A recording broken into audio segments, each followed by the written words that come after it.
y para charlar un poquito de esto y del triunfo que tuvimos este miércoles con la grandísima marcha universitaria en todo el país, tenemos de invitado a Oscar Vallejos. Hola Oscar, bienvenido, ¿cómo estás? Hola Inés, gracias por el convite.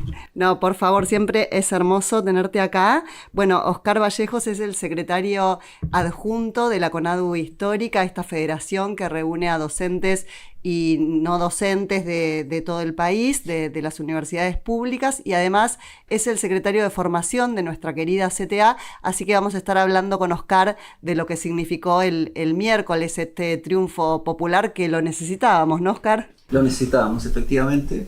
Venimos en una situación de mucho pesar en la universidad.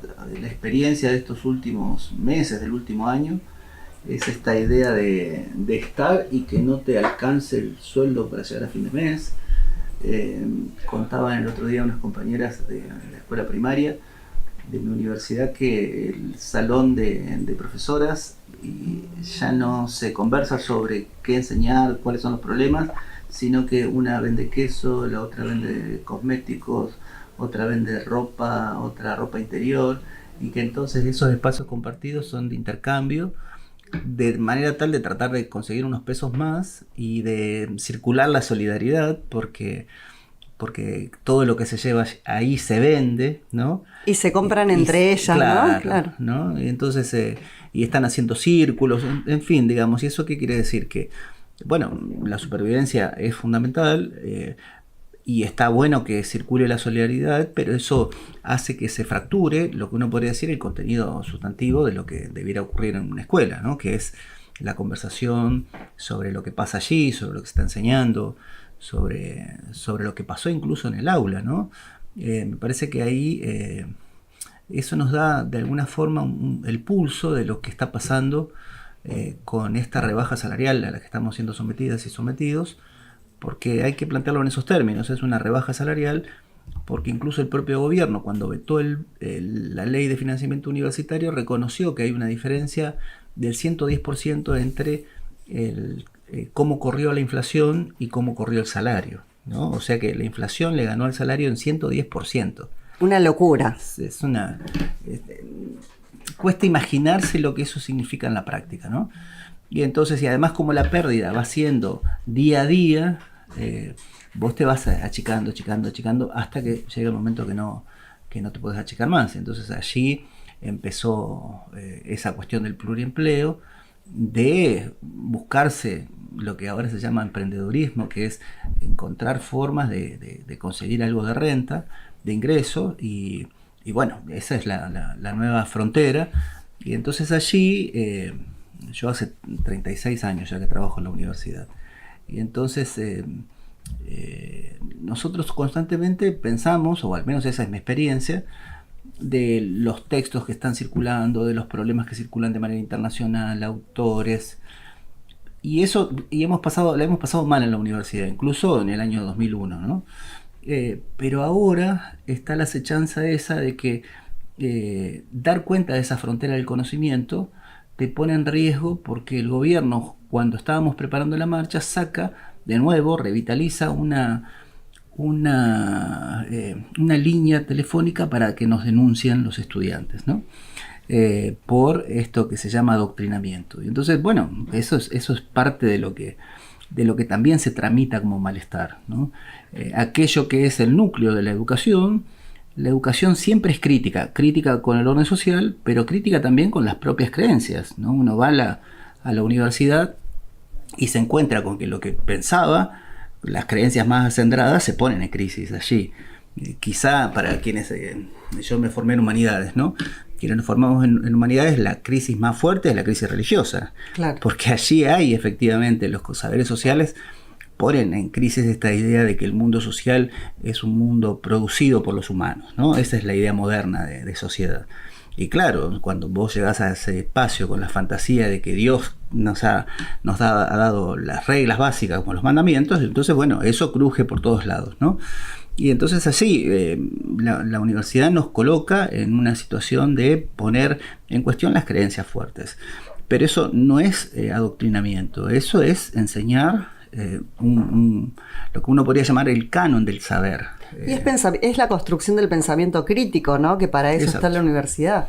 La universidad tiene entonces ese tenor, y por eso es que la universidad, como ustedes saben, la universidad se fundó dentro de un régimen religioso, ¿no? Incluso más París que Bolonia, que son las primeras, ¿no? Pero allí había un control religioso de la universidad y siempre tensó ese saber al orden religioso, y por eso es que de grado todavía más poderoso aparece en Bolonia la idea esa de la autonomía, ¿no? De la autonomía respecto de los poderes de la ciudad y del clero, Claro. ¿no? Entonces una autonomía tan poderosa que incluso la justicia común no podía juzgar a los estudiantes de Bolonia, ¿no? Entonces que ahí había una idea, las primeras que se suelen reconocer como de las repúblicas de estudiantes, y entonces ahí, o ciudad de estudiantes, y entonces ahí la universidad encarna ese ideal de pensamiento crítico. Eso no quiere decir que no haya incluso pensamientos que tienen tintes conservadores en la universidad, Claro. ¿no? De hecho, las mujeres yo enseño en una facultad de ingeniería, y entonces muchas mujeres se quejan de que hay profesores que cuestionan que mujeres estudian ingeniería, ¿no? ¿Todavía hoy? Todavía hoy. Y entonces, o que los varones, cuando arman grupos con varones, que los varones le dan las tareas de organización y ellos hacen las tareas intelectuales. O sea que todavía hay, podremos decir, espacio para el conservadurismo en la universidad. No quiere decir que la universidad no tenga eso, pero el pensamiento crítico es siempre poner en reflexión y reflexividad eso para poder someterlo a transformación, a análisis, ¿no? A cuestionamientos. Pero eso hoy, desde que Milei nos gobierna como presidente, y está este personaje que se llama Alejandro Álvarez como subsecretario de Políticas Universitarias. Antes, cuando era secretaría, se le decía SPU, y ahora hay que decirle SSPU. ¿No? Entonces, y ese contenido de ser SSPU se nota. Y entonces, además de la cuestión salarial, tenemos que lidiar con la posibilidad de que te denuncien por hacer tu trabajo, ¿no? Y entonces ese es un agravamiento de las condiciones en las que desarrollamos nuestro trabajo, que por otro lado es un trabajo siempre valorado, pero valorado en esa clave. Generalmente las instituciones, cuando se hacen encuestas de confianza pública sobre las instituciones, las universidades son las más respetadas del país, ¿no? Ranquean altísimo. Último, la Corte Suprema de Justicia. Pero, ¿y eso qué quiere decir? Que la sociedad confía en lo que dice la universidad sobre los temas importantes. Pero nosotros tenemos un gobierno que encarna aquí en Argentina, como Trump en Estados Unidos, una agenda anticientífica. Y entonces, bueno, la universidad está comprometida con el pensamiento científico, ¿no? Entonces ahí hay una crisis, y todos estamos en esa preocupación con más o menos tensiones, pero cuando los que enseñamos, las que enseñamos, pensamos en la posibilidad de que te denuncien por enseñar a pensar críticamente contenidos que tienen posiciones críticas, entonces te empezás a pensarlo eso. Dice, ¿lo enseñaré o no lo enseñaré? ¿No? Aparece la autocensura. Y aparece eso, ¿no? Claro. Y entonces la libertad de cátedra es un derecho que se ha conquistado a lo largo de los años, es casi tan vieja como la universidad misma, que es del siglo XII, ¿no? Pero es un derecho y un valor que hoy está en cuestión, no por los estudiantes que sí, mirá, como digo, en un momento unos estudiantes habían armado un grupo de estudiantes católicos para que me echaran de la facultad, ¿no?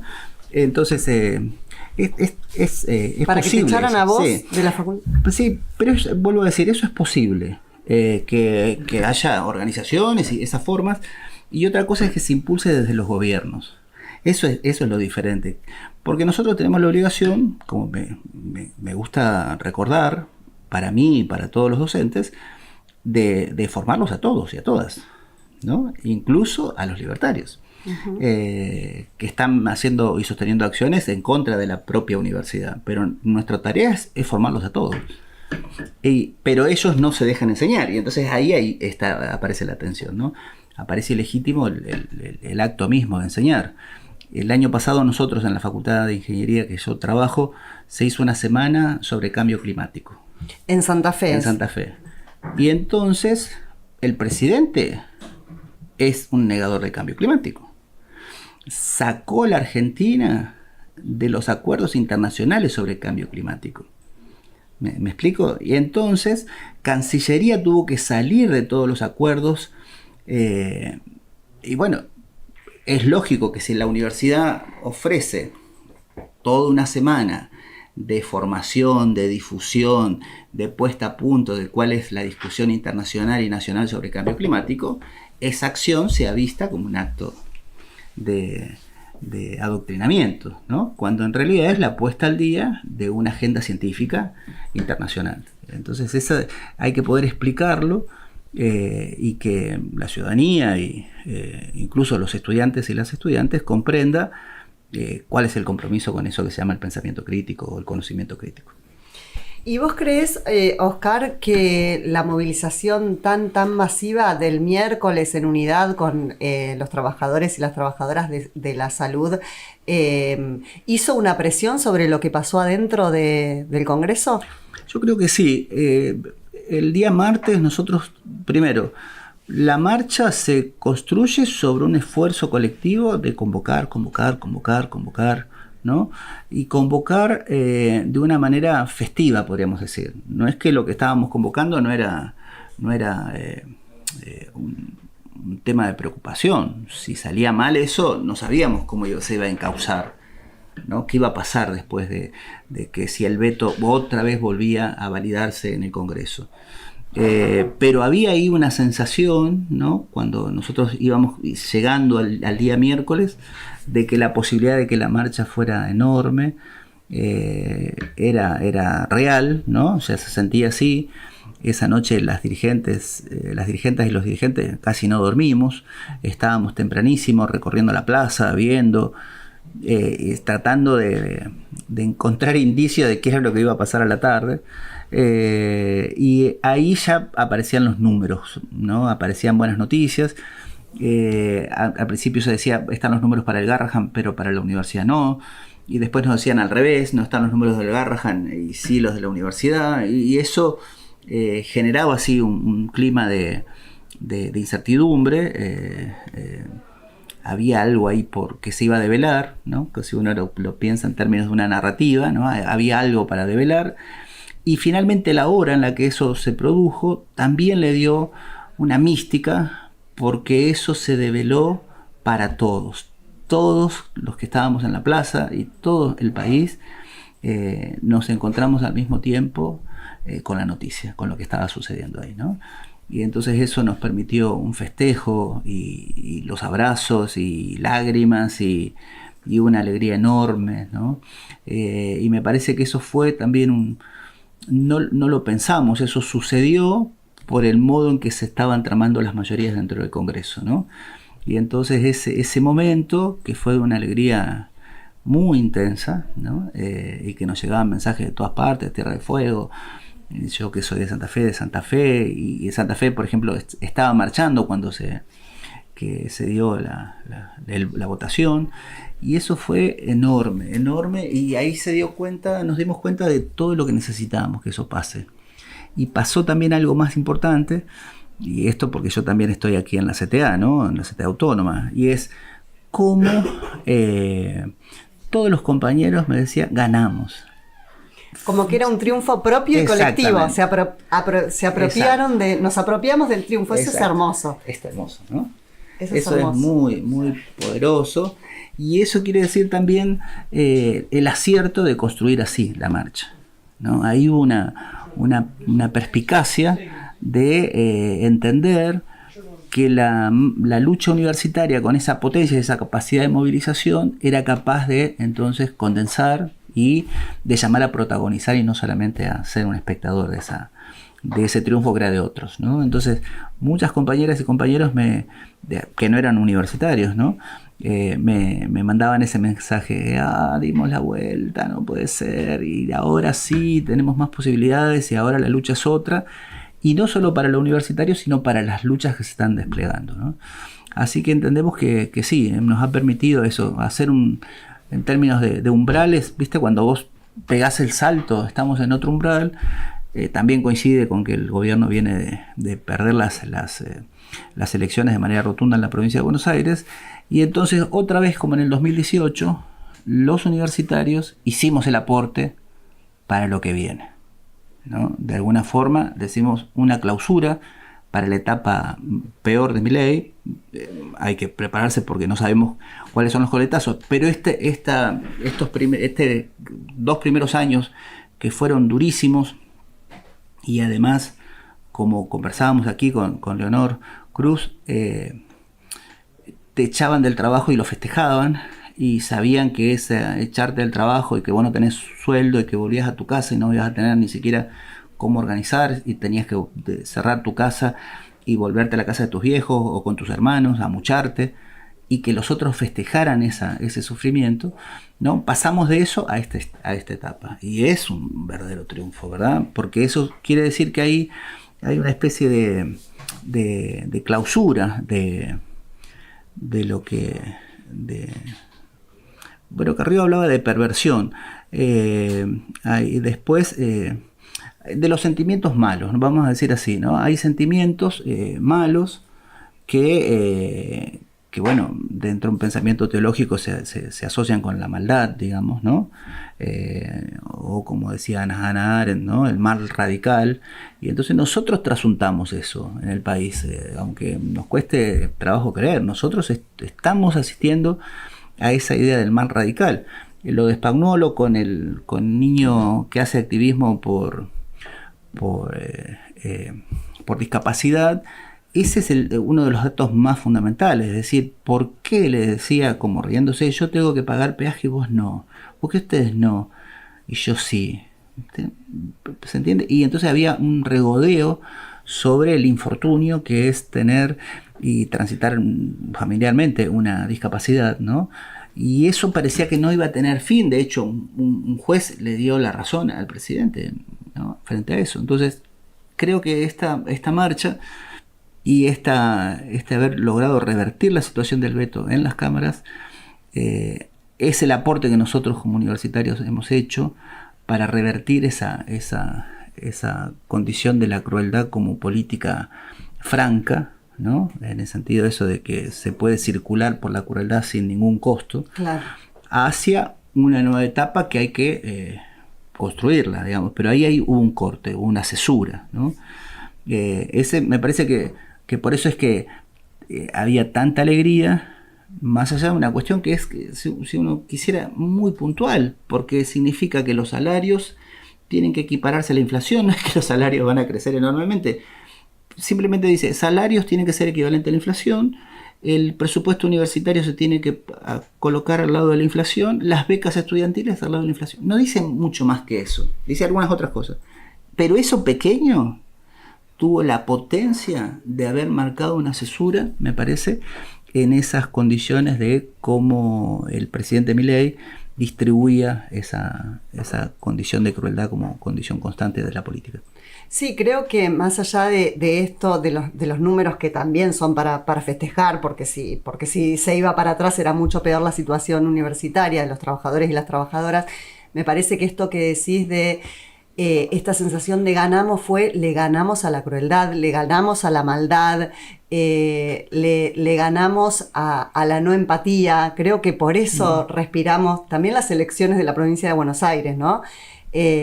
Tuvieron que ver con esto de como, ay, no estábamos tan mal, no estábamos tan locas, ¿no? Estábamos como... fue como un alivio, sentí yo, de lo que pasó el miércoles y de lo que pasó con las elecciones en la provincia de Buenos Aires, como que hay otro piso para construir. Exacto. Ahora. Me parece que esa fue la principal, digamos, el principal aporte que la marcha hizo, y que entonces todos los sectores que elaboramos mucho para la marcha hemos hecho ese aporte. Como en el 2018, mientras gobernaba Macri, también la universidad hizo un aporte de también una cesura en ese tiempo, ¿no? Pero como sabemos lo que pasó después de Macri, también tenemos que prevenirnos y pensar en cómo construimos una base de derecho, porque hemos frenado a Milei y después Milei va a traer colectazos, ¿viste? Toda acción y reacción. Pero hay que prepararse para esa condición y generar las condiciones de decir, bueno, ¿cuáles son los derechos que a nosotros nos parecen innegociables, ¿no? Y hay varias cosas, por ejemplo, yo que soy de las comunidades sexodisidentes, está claramente una política de crueldad del gobierno que fue interrumpir la posibilidad de que menores de edad trans hicieran los procesos de transición, que eso se hace en la adolescencia, en la preadolescencia, y entonces eso fue interrumpido por decreto en contra de la ley de identidad de género, ¿no? Y entonces eso espera también tratamiento de que eso se vete, esa ley, ese decreto que hizo Milei, y así muchísimas cosas. El cambio de las reglas de funcionamiento de las fuerzas policiales nacionales. Claro. El decreto 70 que hemos intentado, el Senado lo volteó y falta lo de diputados. Entonces hay que no aprovechar, sino hay que entender la necesidad de que rápidamente actuemos sobre lo que está faltando. Porque hay ventanas que se abren, pero después se cierran. Entonces, mientras eso hemos logrado abrir esa ventana, suspender la crueldad, podríamos decir así, y hay que ir a construir y a fijar esos derechos de los sectores que están luchando. Jubilados es una frontera, claro también. Y es un poco la tarea que nos queda. Entonces, esto que fue el miércoles, que parece que ya pasó muchísimo tiempo, ¿por qué? Por todo lo que hemos ido trabajando después de ese momento. Todavía nos falta Senado y nos falta discutir cómo vamos a hacer efectivamente para mejorar nuestros salarios urgente, ya. Sí, en eso seguimos porque se han devaluado los salarios casi un 50% o un poco más, ¿no? O sea, cobrar 250 mil pesos por mes es como una locura, ¿no? Sí. Pero bueno, seguimos en la lucha, Oscar, y te agradecemos un montón tu visita acá. Siempre bienvenido. Gracias, Inés.